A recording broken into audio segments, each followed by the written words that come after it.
Kailas Metric High Secondary School at Jigramam, and my registration number is 230 and I am from TE Group A. இன்னைக்கு நம்ம என்ன பார்க்க போறோம்னா preservation, அதாவது பதப்படுத்துதல். இதுக்கு கீழே நிறைய மெத்தட் இருக்கும். அதுல இருந்து ஒண்ணு நான் உங்களுக்கு சொல்லி கொடுக்க போறேன். இன்னைக்கு நம்ம ஃபுல்லா preservation அப்படின்ற ஒரு வார்த்தை கீழே உள்ளதை தான் நம்ம டீடைலா பார்க்க போறோம். இப்போ ஃபர்ஸ்ட் எனக்கு ஃபுட் ப்ரிசர்வேஷன். இந்த ஃபுட் ப்ரிசர்வேஷன்னா என்ன அப்படின்ற ஒரு கேள்விக்கான பதிலை உங்க மூலமா நான் தெரிஞ்சுக்க ஆசைப்படுறேன். யாராவது இங்க இருந்து? எனக்கு தெரியும். ஃபுட் ப்ரிசர்வேஷன் அப்படின்னா ஃபுட்டு நீண்ட நாள் கெட்டு போகாம பாதுகாக்கக்கூடிய மெத்தட் தான் ஃபுட் ப்ரிசர்வேஷன் சொல்றோம். ஃபுட் ப்ரிசர்வேஷன் பண்றதால ஃபுட்ல மைக்ரோ ஆர்கானிசம் தடுக்காது. அதுக்கப்புறம் இல்லாம ஃபுட்ல எந்த கெமிக்கல் சேஞ்சஸும் நடக்காம ஃபுட்டை நீண்ட நாளாக நம்ம யூஸ் பண்றதுக்கு பண்ற மெத்தட் தான் ஃபுட் ப்ரிசர்வேஷன். இப்போ நம்ம ஃபுட் ப்ரிசர்வேஷன்னா என்னன்னு பார்த்துட்டோம். இப்போ உங்களுக்கு தெரிஞ்ச சில ஃபுட் ப்ரிசர்வேஷன் மெத்தட் சொல்லுங்க. எனக்கு தெரிஞ்ச மெத்தட் ஃபெர்மெண்டேஷன். ஃபெர்மெண்டேஷன் அப்படின்னா ஒரு ஃபுட்ல குட் மைக்ரோப் ஆட் பண்ணி ஃபுட்டை ப்ரிசர்வ் பண்றது. எக்ஸாம்பிள் கர்ட், அதுக்கப்புறம் தோசை மாவு, இதெல்லாம் ஃபெர்மெண்டேஷன் மெத்தட்ல தான் பண்ணுவோம். எனக்கு தெரியும். பாயிலிங்னா சூடுபடுத்தி ப்ரிசர்வ் பண்றது. Example milk. எனக்கு தெரியும். ஃப்ரீசிங், ஃபிஷ் அல்லது வேற ஏதாவது ஃபுட்டை ஃப்ரிட்ஜில் வச்சு ஃப்ரீஸ் பண்ணி ப்ரிசர்வ் பண்ணுறது ஃப்ரீசிங். எல்லாரும் அழகா சொன்னீங்க. இந்த ப்ரிசர்வேஷன் மெத்தட்ல நிறைய மெத்தட் இருக்கு. இன்னும் நிறைய பேர் இருக்கீங்க. ஸோ நீங்க உங்களுக்கு தெரிஞ்ச ஏதாவது ஒரு மெத்தட் என் கூட ஷேர் பண்ணிக்கலாம். எனக்கு தெரியும். சொல்லு. ட்ரையிங், ஒரு பொருளை காய வச்சு அந்த ஃபுட்டை ப்ரிசர்வ் பண்ணி சாப்பிட்றது. Example dates. இன்னும் யாராவது? நம்ம இன்னும் அந்த முக்கியமான இடத்துக்கு வரவே இல்லை. யாராவது சொல்ல முடியுமா? நான் சொல்றேன். சொல்லுங்க. நீங்களாவது அந்த முக்கியமான கருத்தை சொல்றீங்களான்னு பார்க்கலாம். சுகர் அல்லது சால்ட் வச்சு ஒரு பொருளை ப்ரிசர்வ் பண்றது. அழகான பதில். இப்போ நீங்க எல்லாருமே ஒவ்வொரு மெத்தட் சொன்னீங்க. இப்போ அதுல இருந்து நான் என்ன சொல்ல போறேன்னா சால்ட் ப்ரிசர்வேஷன். சால்ட் ப்ரிசர்வேஷன் யாராவது கேள்விப்பட்டிருக்கீங்களா? அதுல இருந்து உங்களுக்கு ஏதாவது கேள்விகள் இருக்குதா? I don't know. What is salt preservation? Can you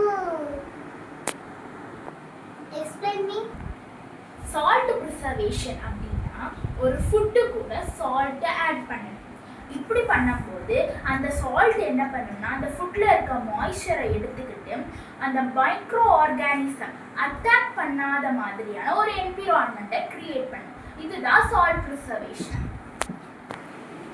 salt எப்படி ஃபுட்டை எக்ஸாக்டாக ஸ்பாயில் பண்ணாமல் பாதுகாக்குது? சால்ட் என்ன பண்ணும்னா இப்போ ஒரு ஃபுட் இருக்குன்னு வைங்க, அந்த ஃபுட்டில் இருக்க அந்த வாட்டர் மாலிகூல்ஸை அப்சர்வ் பண்ணிக்கும். இப்போ மைக்ரோ ஆர்கானிசம்ஸ்க்கு என்ன தேவை? வாட்டர் அட்டாச் ஆகுது.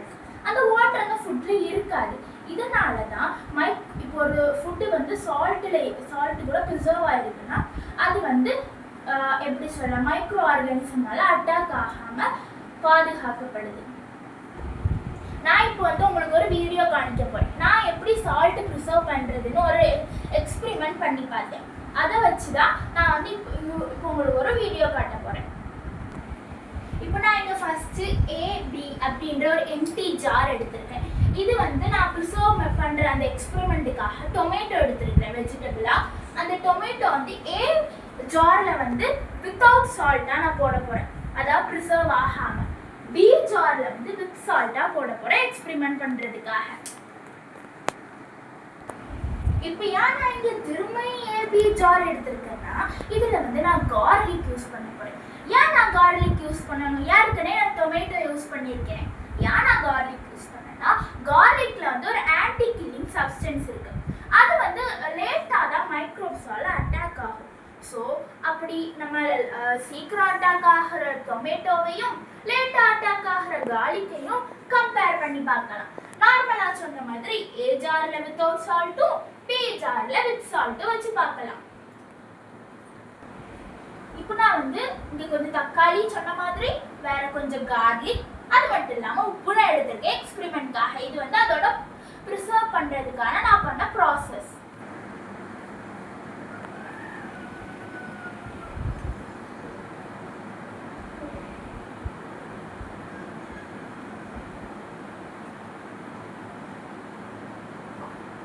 நான்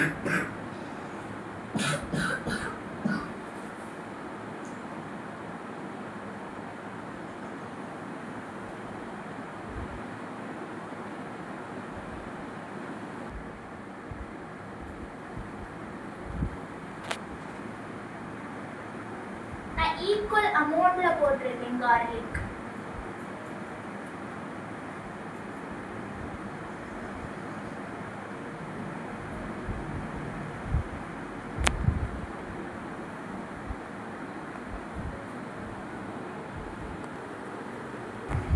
இது நான் வந்து டே 1 போட்டது டொமேட்டோ. ஓகே, இப்போ பவுல் ஏல நான் சொன்னது பார்த்தாலே உங்களுக்கு தெரியும். இப்போ ஏ வந்து லைட்டாக அந்த கலர் உங்களுக்கு சேஞ்சஸ் தெரியலாம், அந்த லைட்டாக ஆரஞ்சா ஆகுற மாதிரி. ஆனால் பியில் இருக்கிறது வந்து ரெட் கலராக தான் இருந்துச்சு ஃபர்ஸ்ட் டே. இப்போ டே 1 garlic பார்க்கலாம். garlic உங்களுக்கு பார்க்க ஈக்குவலாக தான் தெரியும், ஏன்னா வந்து இது வந்து ஆன்டி கில்லிங் சப்ஸ்டன்ஸ் இருக்கனால garlic வந்து நம்மளுக்கு வந்து டே 1ல வந்து டிஃப்ரென்ஸ் ஒன்றுமே இருக்காது. ஓகே, இப்போ டே 2 டொமேட்டோ சொன்ன மாதிரி தான் ஆரஞ்சிஷாக, ஐ மீன் லைட்டாக ஆரஞ்சிஷாக இருந்துச்சு. இப்போ வந்து கொஞ்சம் ஃபுல்லாக ஆரஞ்சிஷாக தெரிகிற மாதிரி இருக்குது, பட் இது வந்து ரெட்டிஷாக இருக்குது. இப்போ இதை பார்த்தாலே உங்களுக்கு டிஃப்ரென்ஸ் தெரியும். இது வந்து டே 2 garlic. ஓகே, இதில் பார்த்தீங்கன்னா கொஞ்சம் வளர்ற மாதிரி ஒரு நம்மளுக்கு தெரியுது, பட் இது வந்து அதே கலரில் தான் இருக்குது. இதில் வந்து ரொம்ப டிஃப்ரென்ஸ்லாம் நம்மளுக்கு ஒன்றுமே தெரியல. இது நம்மளுக்கு டே 3 டொமேட்டோ. இங்கே பார்த்தீங்கன்னா அந்த பாக்டீரியா மைக்ரோ ஆர்கானிசம் அது வந்து அட்டாச் ஆகிருக்கிறது நம்மளுக்கு தெரியுது. இப்போ நம்மளுக்கு வித் சால்ட் பார்த்தீங்கன்னா நம்ம டே 1ல பார்த்த அதே மாதிரியே தான் இருக்குது, அந்த கலர் கூட அவ்வளோ சேஞ்சஸ் எதுவுமே தெரியலை. இப்போது garlic பார்த்தீங்கன்னா டே 3 இந்த பார்த்தீங்களா மைக்ரோ ஆர்கானிசம் அப்படியே வந்து அட்டாச் ஆகிருக்கிறது அப்படியே தெரியுது. இப்போ டே 3ல தான் நம்மளுக்கு ஆரம்பிச்சிருக்கவே செஞ்சுருக்கு. இது அதே சேம் டே 3, இது வந்து சால்ட் உள்ள garlic, நோ டிஃப்ரென்ஸ், அவ்வளோதான். இது வந்து டே 4னா பார்த்தீங்களா ஃபுல்லாக அப்படி ஐ மீன் டீகம்போஸ் ஆகிற ஸ்டேஜில் இருக்குது. இது பார்த்தீங்களா நிறைய மைக்ரோ ஆர்கானிசம் எல்லாம் தெரியுது. வேறு இது வந்து அந்த நம்ம சொன்ன மாதிரி அந்த வாட்டர் வந்து மைக்ரோ ஆர்கானிசம் எடுத்துருக்குது, பார்த்தாலே தெரியுது. இதான் டே 4 வித் சால்ட். அவ்வளவா எதுவும் தெரியல, லைட்டாக அந்த தோல் மட்டும் சுருங்கின மாதிரி இருக்குது. இங்கே பார்த்தீங்களா இது எப்படி இருக்குது, இது வித் சால்ட் ப்ரிசர்வ் ஆனதுனால எப்படி ஸ்பாயில் ஆகாமல் இருக்குது. இது டே 4 garlic. இங்கே இப்படி நிறைய எல்லா garlic அந்த பீசஸ்லேயுமே மைக்ரோ ஆர்கானிசம் அட்டாச் ஆகிருக்கு. இதை பாருங்கள், இது டே 4, லைட்டாக கலர் சேஞ்ச், மற்றபடிக்கு ஸ்பாயிலே ஆகலை. இதான் லாஸ்ட் டே ஆஃப் எக்ஸ்பெரிமெண்ட். பார்த்துக்கோங்க, ஏ எப்படி இருக்குது, பி எவ்வளோ ஸ்பாயில் ஆகாமல் எப்படி இருக்குது. இங்கே ஏ பாருங்கள் எப்படி இருக்குதுன்னு. இதில் பாருங்கள் எல்லாத்துலேயுமே கலராக இருக்கட்டும் மைக்ரோ ஆர்கானிசம் அட்டாச் பண்ணது கிளியராக தெரியுது. நீங்கள் இப்போ இந்த வீடியோ பார்த்துருப்பீங்க எக்ஸ்பெரிமெண்ட். இதில் உங்களுக்கு ஏதாவது டவுட் இருக்கா? நீ எக்ஸ்பிளைன் பண்ணதான் ஓகே. எனக்கு இதில் ஒரு சின்ன டவுட்டு. வித்தவுட் சால்ட் டொமேட்டோ டக்குன்னு ஸ்பாயில் ஆகிட்டு. இப்போ நான் சொன்ன மாதிரி தான், அதாவது அந்த சால்ட் ஐ மீன் அந்த டொமேட்டோவில் வந்து சால்ட் இல்லை, அதனால அந்த வாட்டர் சப்ஸ்டன்ஸை எடுக்க சால்ட் இல்லாதனால மைக்ரோ ஆர்கானிசம் வந்து அந்த வாட்டர் கூட அட்டாச் ஆயிடுச்சு. இந்த ப்ராசஸை ஆஸ்மோசிஸ் அப்படின்னு சொல்லுவாங்க. இப்போ நம்ம சால்ட் இருந்தால் அந்த தண்ணி அது எடுத்துட போகுது. இப்போ நீ அந்த ஸ்பாயில் ஆன வீடியோலேயே அந்த வாட்டர் கூட காமிச்சிருக்கேன். அந்த வாட்டர் வந்து அந்த அப்படி அந்த ஸ்பாயில் ஆனதுக்கான ஒரு எவிடன்ஸாக அந்த வாட்டர் வந்து அப்படியே வந்துச்சு. இதனால தான் வந்து அந்த சால்ட் இல்லாத டொமேட்டோ வந்து சீக்கிரம் வந்து ஸ்பாயில் ஆகிட்டு. ஓகே, அதாவது சரி இந்த மெத்தடு சொல்லியாச்சு. இப்போ அப்படி பார்த்தா நான் வந்து டெய்லி சமைக்கிறேன், அதில் வந்து குழம்பு வைக்கிறேன். அந்த குழம்புல வந்து நான் டெய்லி உப்பு போட்டு தான் குழம்பு வைக்கிறேன். அப்போ ஒரு குறிப்பிட்ட டைம்னு வரும்போது அந்த குழம்பு வந்து கெட்டு போயிடும். அப்போ எதனால அது கெட்டு போயிடுது? அதிலே உப்பு போட்டு தானே சமைக்கிறேன்.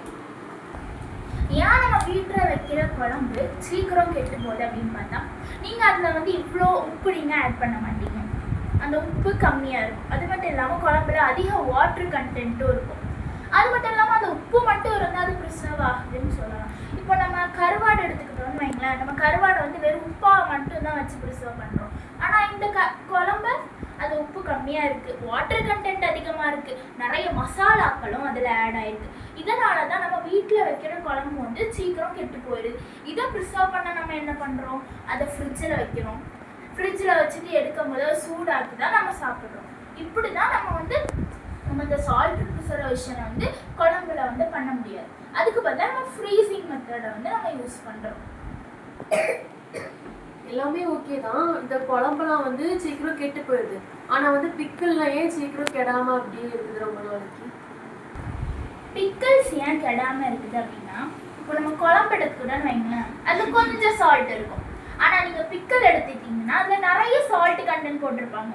அதுக்கு தான் நம்ம வந்து பிக்கிள்னுமே சொல்கிறோம், நிறைய சால்ட் இருக்கும். அது மட்டும் இல்லாமல் அதில் ஆயில் ஆட் பண்ணியிருப்பாங்க. வேற வினிகர், மெயினாக வினிகர் வந்து ஒரு இதை ப்ரிசர்வ் பண்ணுறதுக்கு யூஸ் பண்ணுவாங்க. நிறைய ஃபுட்ஸை ப்ரிசர்வ் பண்ணுறதுக்கு யூஸ் பண்ணுவாங்க. இப்போது நம்ம குழம்ப கம்பேர் பண்ணும்போது உப்பு அதிகமாக இருக்குது, ஆயில் யூஸ் பண்ணியிருக்காங்க, மெயினாக வினிகரும் யூஸ் பண்ணியிருக்காங்க. இதனால தான் வந்து பிக்கிள் வந்து குழம்பை விட அதிகமான நாள் வந்து நீடிச்சு இருக்குது. கரெக்டாக நம்ம இப்போ எதை சால்ட் ப்ரிசர்வேஷன் மெத்தடில் ப்ரிசர்வ் பண்ணி வைக்கிறோம்? இது வந்து ஃபிஷ், அதாவது நான் சொன்ன மாதிரி கருவாடு இருக்குல்ல, அதை வந்து உப்பால தான் ப்ரிசர்வ் பண்ணி வைப்பாங்க. அதை தான் நம்ம வாங்கிட்டு வரோம் வீட்டுக்கு. ரெண்டாவது வந்து மீட், அதாவது கறி, இதுக்கு பேர் வந்து உப்பு கண்டம் அப்படின்னு சொல்லுவாங்க. மூணாவது வெஜிடபிள், நான் சொன்ன மாதிரி அந்த டொமேட்டோ நான் ப்ரிசர்வ் பண்ணி வச்சிருந்தோம்ல, அதே மாதிரி தான் வெஜிடபிள்ஸை ப்ரிசர்வ் பண்ணுவாங்க. நாலாவது வந்து பிக்கிள், இதில் வந்து அதிக அளவு சால்ட் ஆட் பண்ணியிருப்பாங்க. அதனால வந்து அவங்க பிக்கிளையும் ப்ரிசர்வ் பண்ணி வைக்கிறாங்க. இப்போ கன்க்ளூஷன் வந்துட்டோம். இப்போ நான் இதில் என்ன சொல்ல போறேன்னா, ஒரு ஆல் ஓவர் சம்மரியாக நான் சொல்ல போறேன்.